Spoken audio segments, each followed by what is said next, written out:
Well, what's up, guys? Hope you're feeling alive right now. I'm Micah Keneally. And I'm Josiah Keneally. We're your hosts of this Young Adults Today podcast, where we talk about the faith of the next generation and reaching young adults in our world today. Thanks for, by the way, subscribing, leaving us a review, and sharing this episode. It will help us reach more leaders with the message of young adults today.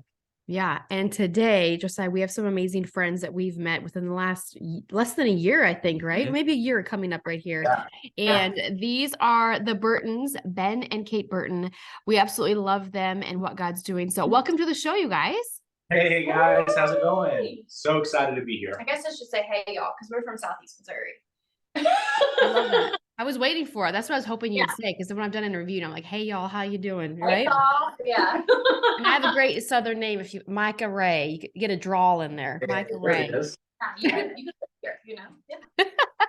Micah Ray, y'all. Well, we are so happy to have you guys. If you guys do not know Ben and Kate Burton, they're just amazing people. They're amazing friends, but they're also young adult ministry leaders at Cape First Church in Missouri, down there in Missouri, actually. But we just love seeing the incredible things that God's doing through their ministry, through the young adults, the events and the things that they've put on the calendar with such intentionality and such fervent prayer towards any and all things they put their hands to. So Ben and Kate, we're so excited that you guys are here, and we can't wait to unpack some of the things now that God's doing, but kind of where you've come from.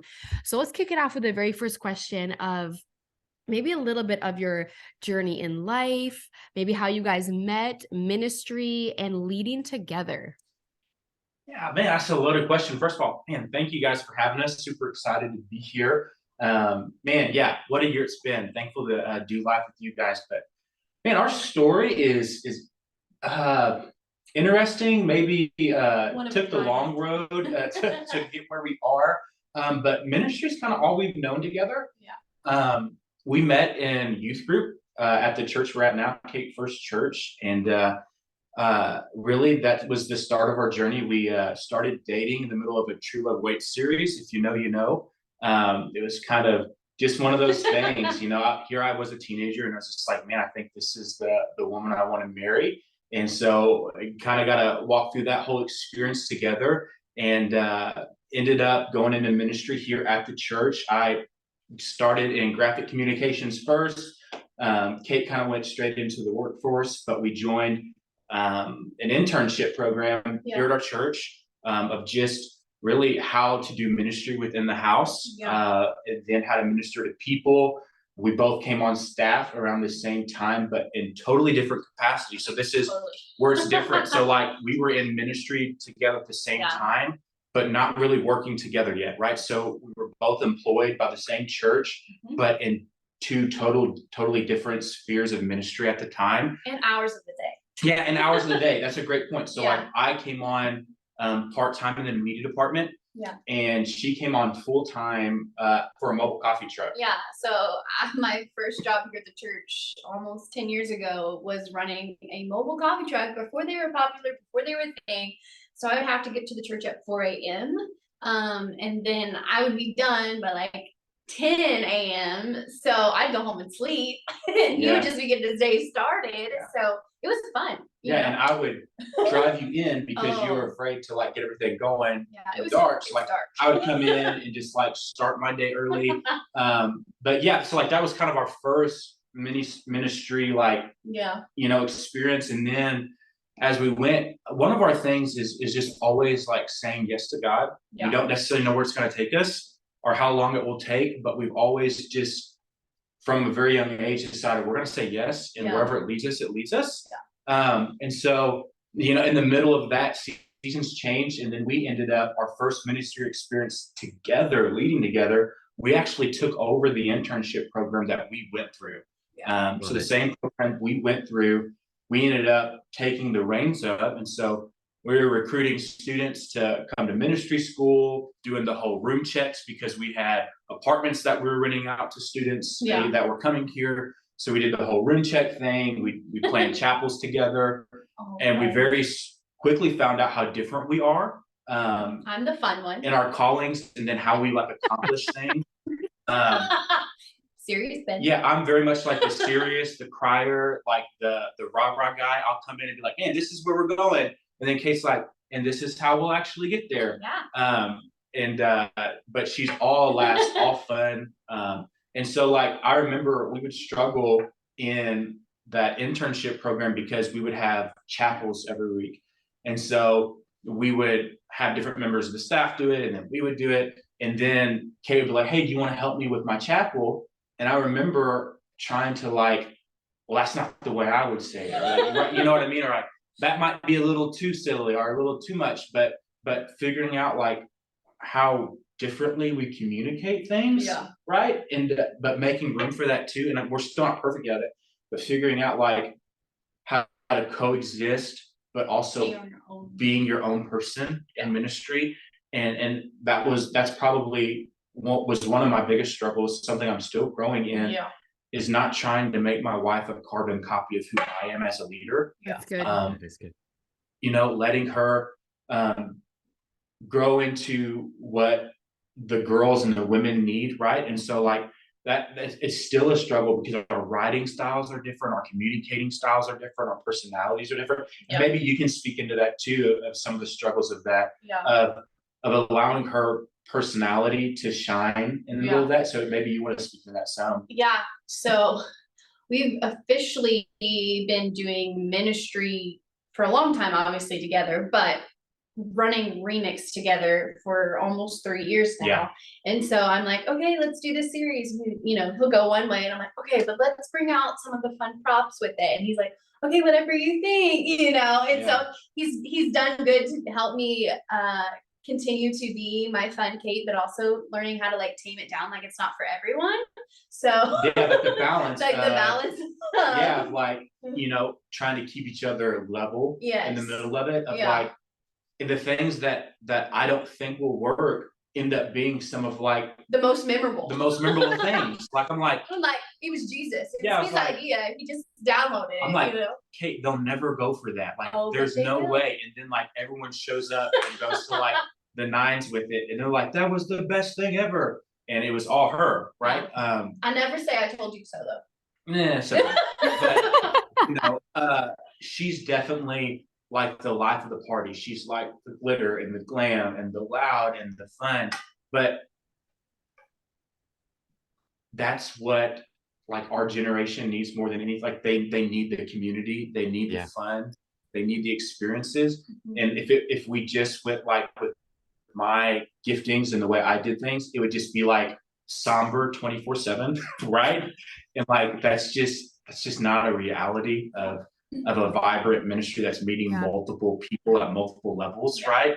And so making room for her, like she's a great hostess. She knows how to elevate things, and like that's not me, and that's not okay. But making sure there's room for her to do that, because also like, and again, part of leading together is like the girls and the women, they need that, right? Like they need to see a strong woman leading in her calling, right? And being able to vocalize those things. And so that is something we're still learning, but right. We're getting there. It's fun. And one of the things that I've noticed leading with Micah, as well as just being married, like we have typically had our moments of pain or struggle or really challenging seasons of discouragement where one was down, the other was up. Rarely has it been a day where we've both been in the pits. Right. Like, and I think that that's the gift of two are better than one, because one can help pick the other up. And I think that there's of course going to be differences that should be really celebrated. And I think that that's a learning process. We're lifelong students of one another, and then even in leadership together. And Kate, this question's for you. I'm really curious to know, because we met you guys in Minnesota about a year ago last March. You guys flew in to Minneapolis for the Young Adults Today Leader Conference, and we've done this every March the past 3 years. We're gearing up just a few weeks away. And what was it like for you guys, and why should the listener get registered and signed up for the Young Adults Today Conference in March? Okay, just do it. Just sign up. I literally was just so desperate about a year ago, honestly. Like, I need someone that is doing the same season of life as me, doing young adults, someone I can learn from, be encouraged with, that gets what we're doing. And so I found you guys, found the conference. I was like, we're going. We're gonna book the plane, we're gonna book the hotel, the rental car, everything. Just sign up. Like, it will be worth your while. Like, it is a fast, I feel like, I guess it's almost 24 hours. But like, you get so many good nuggets and takeaways from it. Like, oh geez, like I just need, a whole week to process everything I've just learned. And you get to be surrounded by people that are doing the same thing as you. And that's, Right. it's so rare, especially where we live. Like, there's very few young adult ministries around here that are, doing what we're doing. And so finding something that you guys are offering and have had years of experience in is so like rare to find, and y'all are doing it so well. Like, register. Like, you won't regret it. Like, I know it's time away from your job, maybe your family and everything, but it is worth it. And you never know when you're saying yes to that, what can be downloaded in the process of that. And you get a new revelation or a new series idea, or, the relationships. There's just so many possibilities of things that you could get from just saying yes and signing up from that conference. Well, leading together, you guys have the opportunity to lead together as a spouse. We have that. Yeah. The listener, wherever you're at, I think that one of the things we often say is that ministry is done better together than alone. And having those friends in ministry that the Burtons have become for us, and which may not have happened if Kate would have said like, hey, sign up, we're going. Yep. I think I was at home with a sick child that day, and I was like, "Hey, I found this. I'm gonna sign this up." Being the fun one, dragging me. Don't know anybody there. I was like, we're gonna fly to Minnesota. We don't know anyone. This is gonna be awkward. What if there's a snowstorm? What do we do? Like, we live in Southeast Missouri. Buckle up, my friends. Just buckle up. Yep. Oh my gosh. Well, we know that there are so many things that can come when we rally around not only the heart of Christ, but when we're living out a same mission. And Kate, you already alluded to that. When it's like, when you're called to young adult ministry, young adults aren't going anywhere, and they are everywhere. But when you try to find ministry leaders, whether they're couples or single, or they're trying to figure it out in whatever season that they're in as leaders or pastors, we need to link arms and rally together of saying like, hey, I need to be encouraged. I need to be inspired. You never know when you're going to meet your next best friend or couple friend that's going to be like, wow, you guys have been such an encouragement to us in the season that we're in. So you never know what can become of it. And when you're open to new adventures and the uncomfortable, awkward, I mean, if we're asking young adults to come to our house and be awkward in our home, we can sign up and go somewhere to be awkward with others, right? So we're all part of God's kingdom. We can all be like little kids on the first day of school together. And we know that planning things is something that Kate, that you're really good at. You're really good at the hospitality side. You're good at seeing the small details. Ben, I think you alluded to the fact that I had this idea, and then Kate kind of helps you fill in the cracks. And because we became friends in March and were able to meet you, you guys actually extended an invitation for us to join you and where you guys were at with your young adults and Remix. And if you guys don't know as a listener what Remix is, it's actually their young adult ministry that they're seeing lives change. They're seeing the Holy Spirit move. They're seeing healings and a hunger for the word of God and for relationships, not only with each other in that community, but with Jesus Christ himself. And you guys hosted that retreat so well and made it so fun and enjoyable. Not only the location that we were at, but just the little details from the gift baskets to everything else. And as you host a retreat for young adult ministries, what did you see come out of that weekend? So for the listener who's like, I'm thinking about a retreat, or maybe we'll plan something, what did you guys see that has been like seeds planted or fruit or the harvest? Like, can you guys go there for a second with us in the audience? Yeah. First off, that was our first time hosting a retreat. And so we've been to retreats. We've been on lead teams and students on retreats. It's our first time doing one on our own. So for those of you who went before us, mad props to you. Seriously.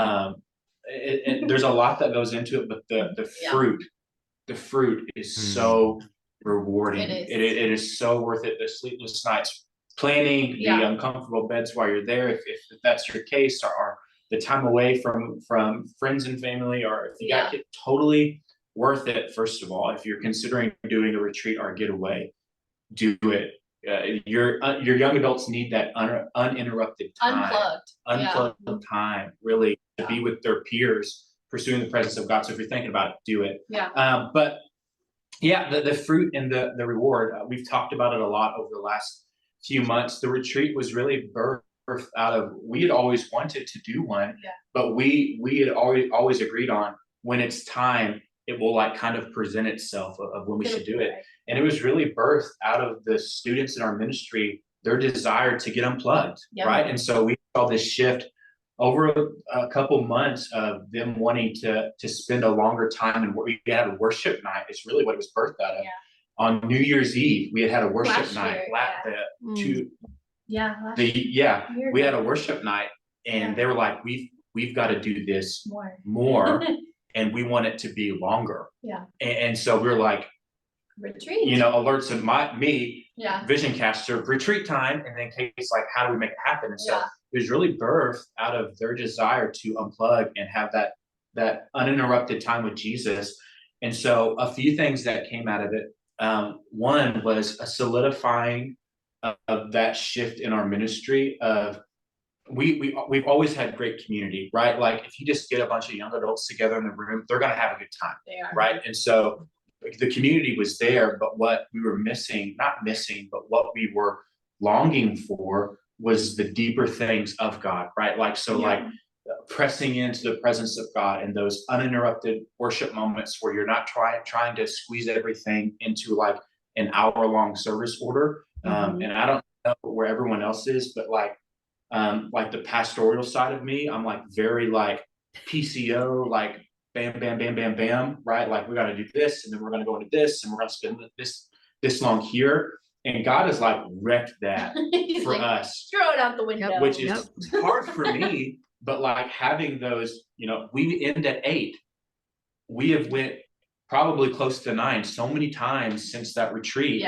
But it set the stage for that, like that anticipation of, we don't want to just worship like this at a retreat. We want to worship like this every single time we get together, right? And so like it set the stage for those worship moments. But then also, which I'll let Kate speak into this, it really solidified our base of where we're going and how we're doing things. And I'll kind of let my wife speak into that a little bit. I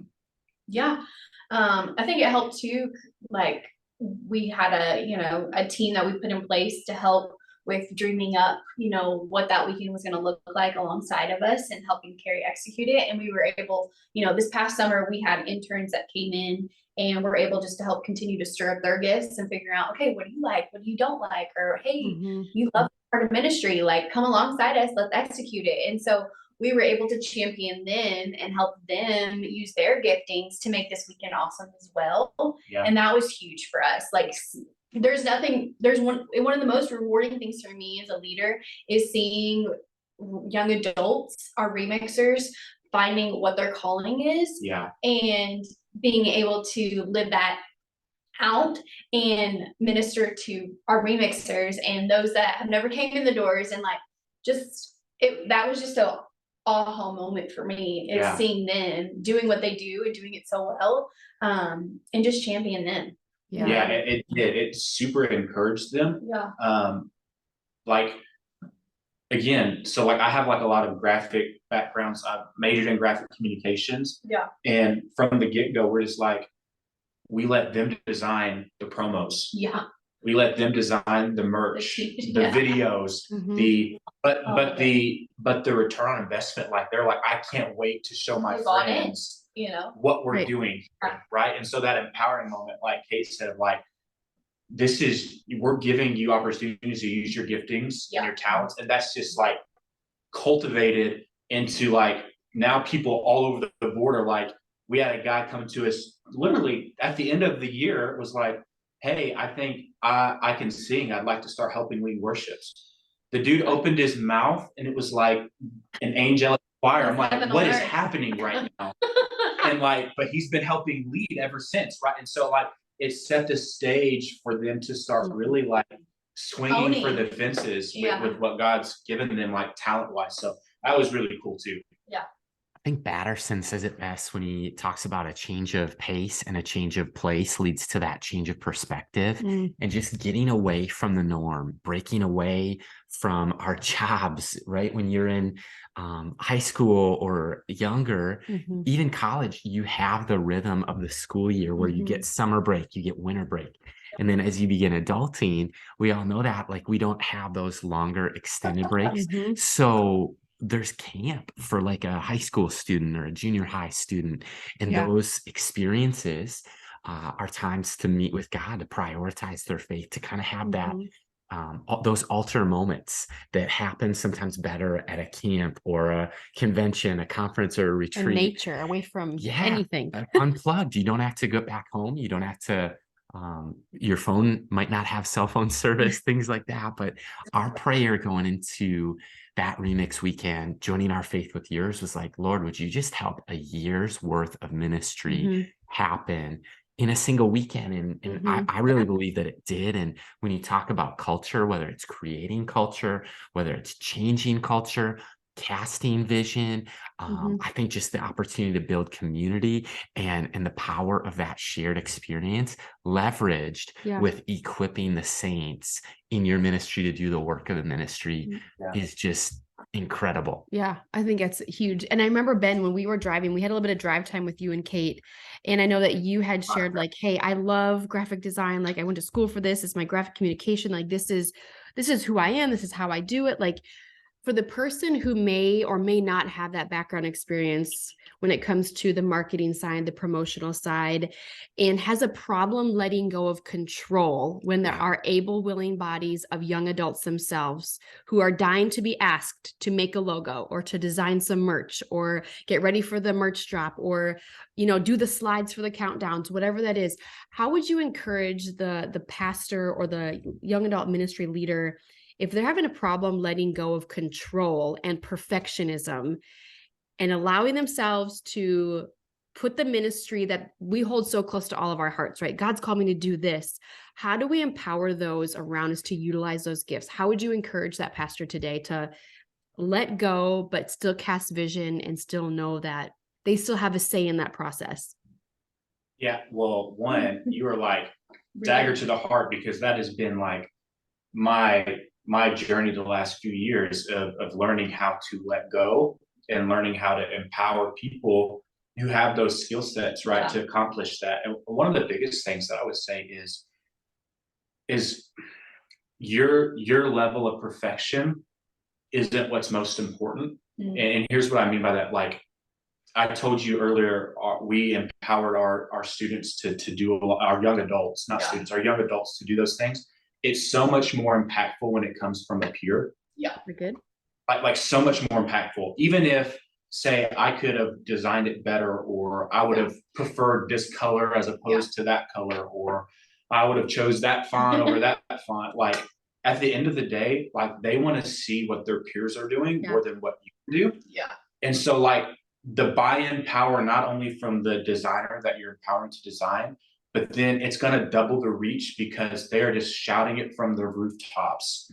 Look what we made. Look what we designed. Look what my friend made. Look what they got an opportunity to do. And so like it just like vastly expands your reach, right? When you give them the opportunity to do those things. But then also just like understanding that not everything, this is going to sound, not everything has to be perfect all the time. Not everything has to be perfect. And that's speaking to myself of it. Just sometimes you've got to understand, is it more important for them to be encouraged and for them to have the opportunity to grow? Is like, if I'm giving them that opportunity, then sometimes the product level isn't as important. I don't know if that makes sense or not, if it's across the way that I'm trying for it to. It does. It does. That's been a shared struggle for me at times in even launching into a new season of ministry.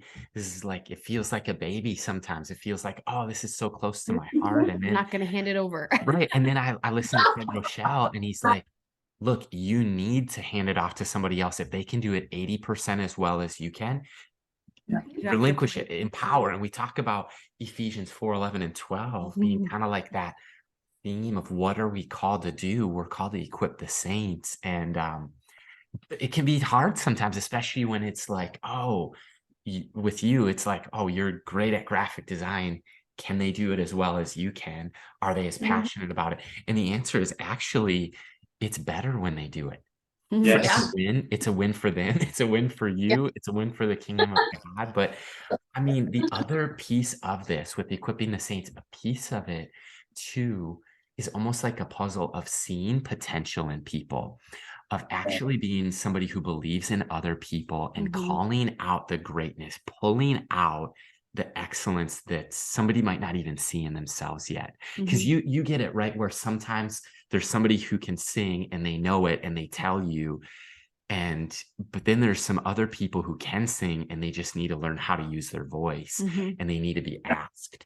So what would you guys, either of you can take it, but what would you say about how do you call out the potential in somebody within your ministry? I'll let you go. Okay. Yeah.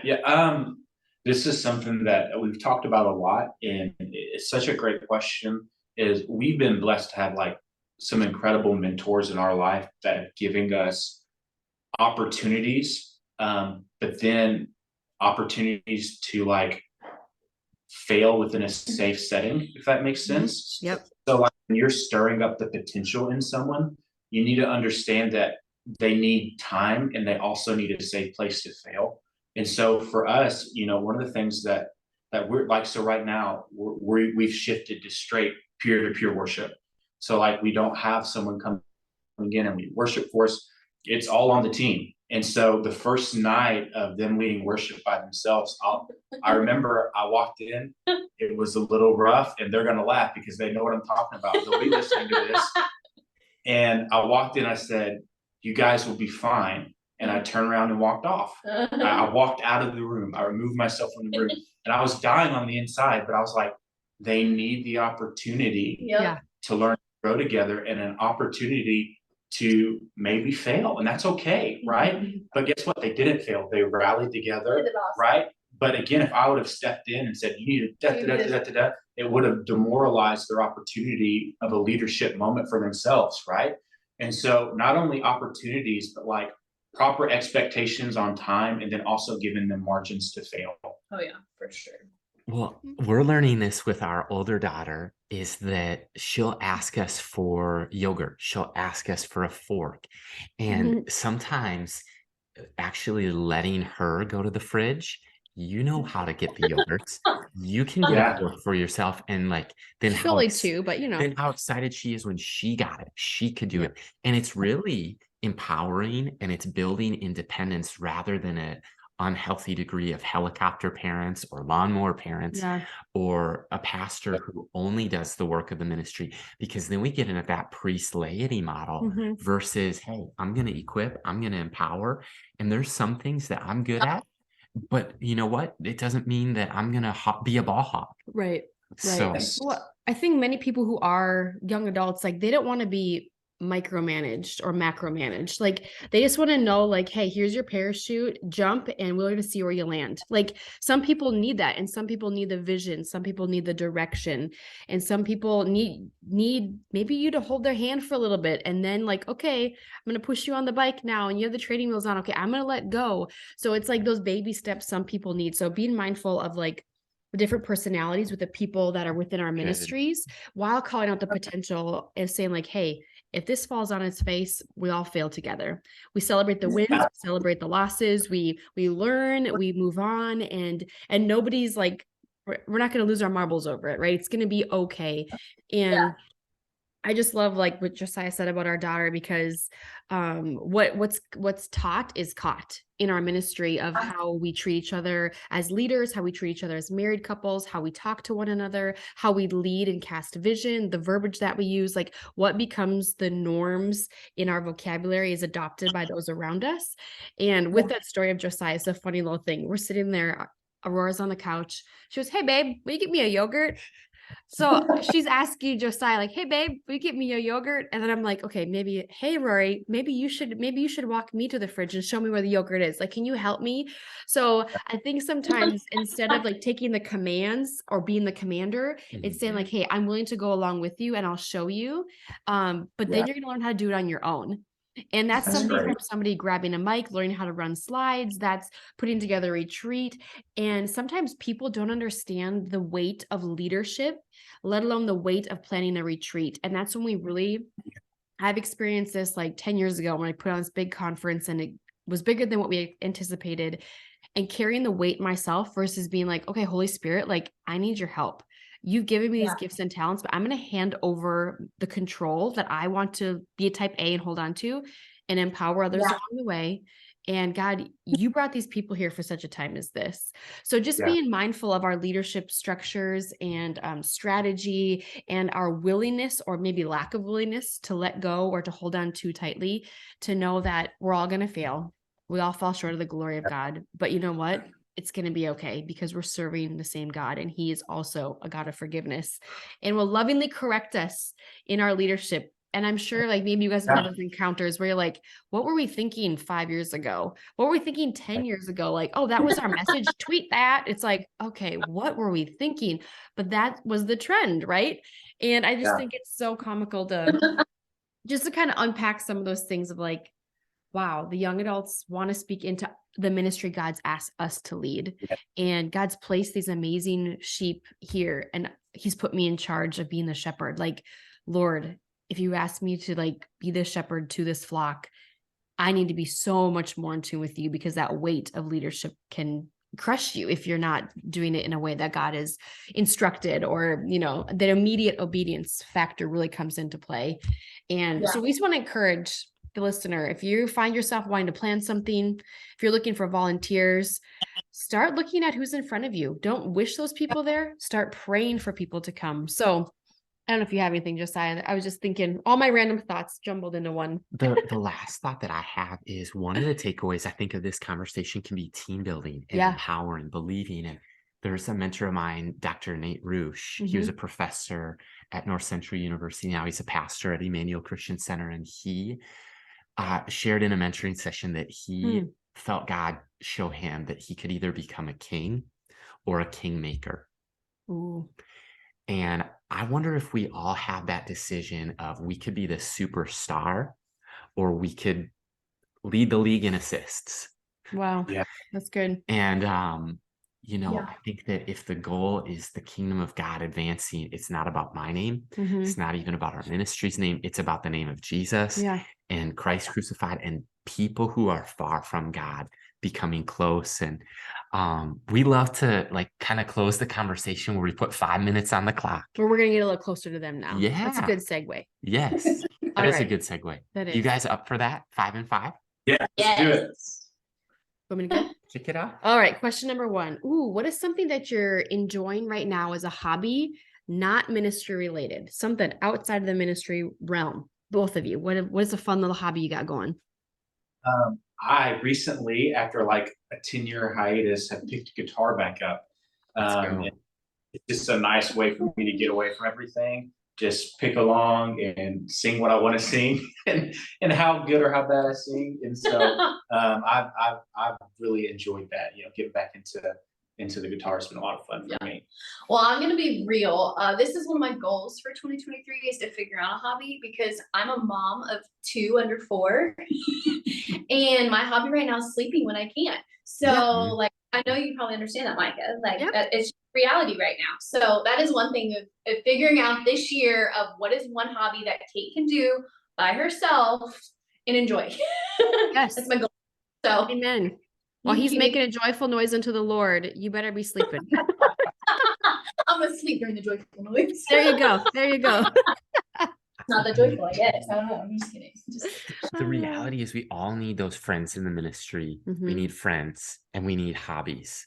And so that's our prayer for the listener too, is like maybe you need to set a goal of finding friends, of finding hobbies. And you guys are in Missouri. What is your favorite sports team again? Missouri doesn't have a ton of great sport teams. And so we joked about this on our car all right. I'm a Denver Broncos fan. It's not a good year for that, by the way. No. Really bad.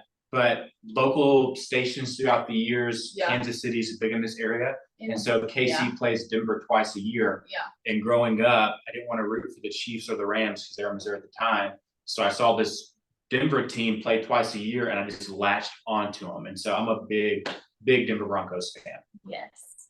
And I am a huge Kentucky Wildcat fan. So my family's from Kentucky, and it's just one of those things where Kentucky basketball has been a huge part of my life, and I'm carrying it on into my little legacy as well, my kiddos. There you go. I love it. Well, here's the curveball. I know you guys are talking not baseball, but here's the curveball. If you could ask Josiah a question, and Kate, you could ask me a question today, ministry, non-ministry, whatever you want, what would you ask us? Yeah, I think I thought about this for a while, and just knowing our story and knowing how we met, one of the things that's been so great for us is just find this relationship. But it's a question that we came to the retreat with, or not to the retreat, but to the conference in Minnesota. Yeah. The question that we came with is, what would you tell the person who's launching or starting or has the desire to start a young adults ministry, who has the heart for it, but maybe not the resources and the relationships, but just the desire? What would be that one piece of advice you could give them from the beginning? Because I believe there's a lot of them out there searching and just longing for that advice and longing for that connection. What would you tell them? Lean into the burden 100%. God has clearly marked your heart. He is speaking to you. I would, from my own experience, remember being kept up late at night, couldn't go to sleep, burden for my friends, burden for people who are lost, looking at my generation and wanting them to know the goodness of God in the land of the living, to hear about the marvelous deeds of God. And so I would just say, start at your parents' house, start in your dorm room, find a home of a family like your pastor at church, or you might feel like I'm renting or I'm living in an apartment, I don't have a lot of space. Start with lunch and become great at convening activities, become a great networker, become great at building community and relationships, asking people, how can I pray for you? Texting them an encouraging word. View yourself as the pastor of your local workplace or the pastor of your high school class, your college class. I remember I was working a part-time job. I was there 8 years. And since the call of God in my life, and I was working there and going to school and interning at my church, and I realized that I didn't have a church of my own or a ministry of my own, but I had a workplace where I was one of the only Christ followers. And I remember one day just journaling this aha moment. I'm the pastor at Grand Slam Sports in Burnsville. The owner doesn't know it. The general manager doesn't know it. But they love me and they trust my word and my work. And if I say we should hire somebody, we hire them. And if I suggest a change in the company, they listen and we go with it. And I'm going to pray for people and I'm going to invite people to church and I'm going to share the gospel and give my Bible away each year. And just these little things. And I look now, and some of those people still don't have a church, but they have a pastor. Well, they still call you with prayer requests randomly out of the blue. So I would just say, like, start where you're at, and it might be a service. It might be a weekend retreat. What about a bonfire night with worship? What about getting your friends together for lunch and just asking what they're hoping and dreaming about, and share that you're hoping and dreaming for a young adult ministry in your church. Yeah, that's good. That's awesome. Good. Was that both of your questions? Kate, you have one for me? No, I asked you a question now. What is your hobby? What's my hobby? Oh my gosh. Yeah. Okay. It's very different than Josiah's. I cannot take mine on the road. He's like, I'll read a book, I'll put this, I'll journal, I'll whatever. Mine is like, I'm going to sand down this table. I'm going to remove the popcorn ceiling down our stairway. I am going to see you in 3 hours when I told him I was cleaning the bathroom. I'm going to clean the bathroom. And really, I removed the whole popcorn ceiling in our basement. And he's like, why does it look like there's kitty litter, like 10 pounds of kitty litter on the floor? I go, well, I got distracted and I couldn't stop. So mine is do it at my house, home renovations, mini ones that I know that I'm not going to blow out a wall, but I could redo a floor, paint a wall, redecorate within a budget, and just kind of look at what I have. So my outlet is seeing ugly things come to life, leaving people and places better than I found them, and creating a home where young adults will want to be as well as us. And I think I'm on the journey to do that, because the problem that Josiah sometimes has, he's like, I just don't know which room to be in. I want to be in all of them at the same time. I'm like, okay, so I am doing something good, because you don't know if you want to be downstairs at the fireplace behind me, in the front living room, in the 3-season, on the patio. Like, praise God, we have the space to do that, but I do that within a budget. So I'm the bargain shopper. I go to the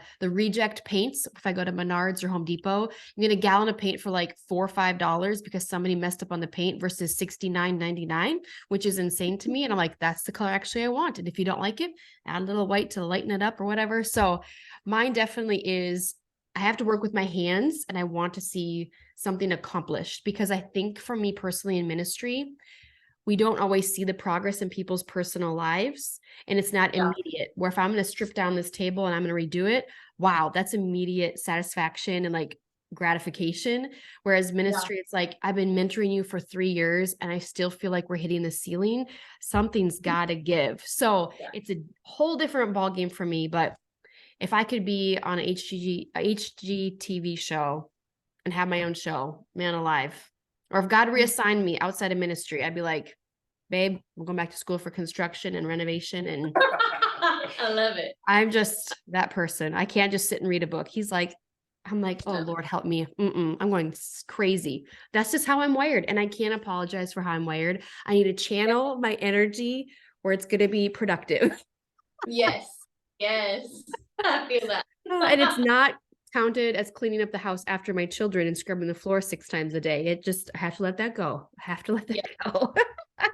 So what about Great back to you, question. Burton? So that's fun, talking about hobbies or launching, strengthening young adult ministries.